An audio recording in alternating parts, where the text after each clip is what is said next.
everyone, welcome back to Brome Bird News. It's a chilly October day here, but we have no snow. Thankfully, I still have so much to do in my backyard. I hope you found the 10 minutes to count birds on the October big day. I got really lucky. All the juncos arrived on that day, and I also got a yellow-rumped warbler visiting us in our backyard.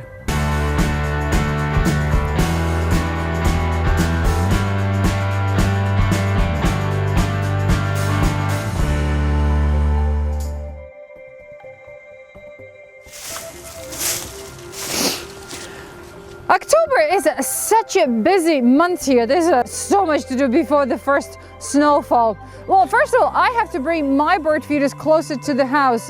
Remember the winter when I ran out of time and ended up shoveling so much that winter to get to my bird feeders? Not doing it this year. Then it's preparing the backyard for the wildlife to overwinter. Taking down bee houses and storing them somewhere dry, but not in your house. Then it's collecting leaves from areas that we use in the winter so we do not disturb anyone.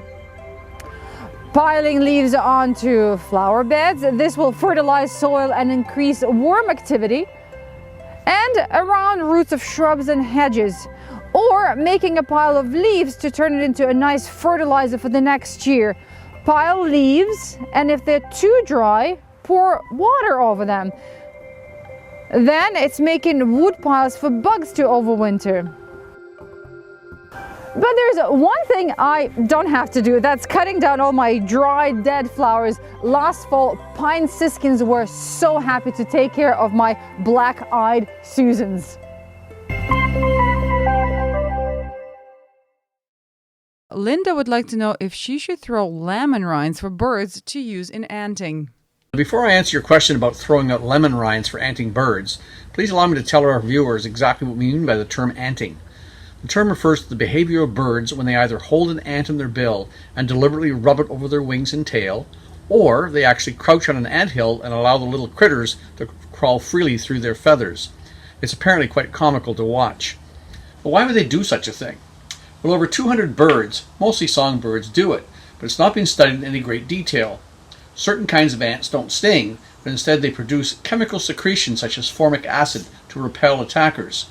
There's three possible reasons for anting. Since it's mostly seen in late summer or early fall when birds grow in new feathers, some scientists claim that it somehow provides a soothing action for irritated skin. Still others believe that birds are encouraging the ants to expel their formic acid so they become edible. And finally, there are those who believe that ants' formic acid repels ectoparasites like lice and mites under the feathers. In support of the latter is the fact that birds sometimes substitute mothballs containing naphthalene, marigold flowers containing pyrethrum, cigarette butts with nicotine, and lemon and lime rinds with caustic chemicals. As for actually tossing out such rinds for the birds to use, I guess I don't see the harm in it. It might provide some very fun entertainment. Let's have a look at courtships in the human world and in the avian world. Once upon a time, a man had to go through so many things. He had to dress his best when courting a lady, before getting to the next stage. Well, now it seems that that phase has been shortened, or I guess in many cases eliminated completely. But in the avian world, that still continues. A new study that was published in the Proceedings of the National Academy of Sciences demonstrates when a male bird puts a lot of effort into wooing a female bird, that female then turns around and lays more eggs. The theory behind this study was that when a female sees that the guy is working really hard, singing, dancing, or doing all sorts of physical feats, it shows her that he is willing to stay in good shape to get the girl. And then if he continues to court her over a much longer period of time, it shows her that this guy has a sense of commitment and is not going to give up on her. So that prompts her to lay more eggs. So I think we should actually go back to the old ways when courtships were longer and maybe sometimes a little bit arduous. I think that will help us with divorce rates.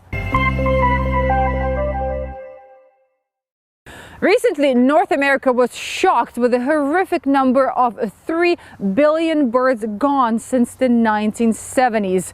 That's about 1/3 or 30% of bird populations here in North America. But believe it or not, that number is actually worse in the UK. They've lost about 46% of their birds. So in order to raise awareness, the RSPB decided to play birdsong in the underground, train stations, on any other public buildings. They've exposed 5 million people, and a lot of companies decided to change their hold music to that birdsong.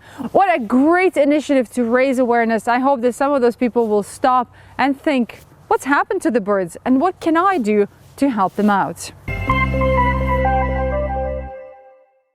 Sometimes conservation efforts work so well that they actually cause problems elsewhere. This was the case with the nene bird, which is a goose-type bird that lives in Hawaii. At some points, they were on the verge of extinction, and the U.S. Fish and Wildlife went to great lengths to make sure that didn't happen. In the 1950s, there were only about 30 of these birds left in the wild, and the last count showed us that there were over 2,500, which is actually now causing problems. You see, these birds have no natural predators, so they're breeding out of control, and they're going into the areas where they have never been seen before, in this case, high-end resorts. And just like any goose, duck type birds, they can be a nuisance sometimes. So one of the resorts decided to hire a company that's called Goose Masters. This company uses trained dogs that herd birds to the areas where they should be. So within 2 weeks, the dogs managed to get the nanny bird off the resorts back into their designated areas. What a competitive contest we had. Let's check out the top 5.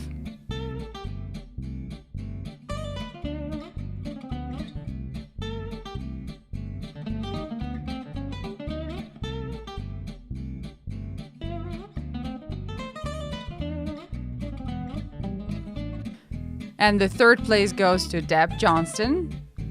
The second place is Tim Lintz.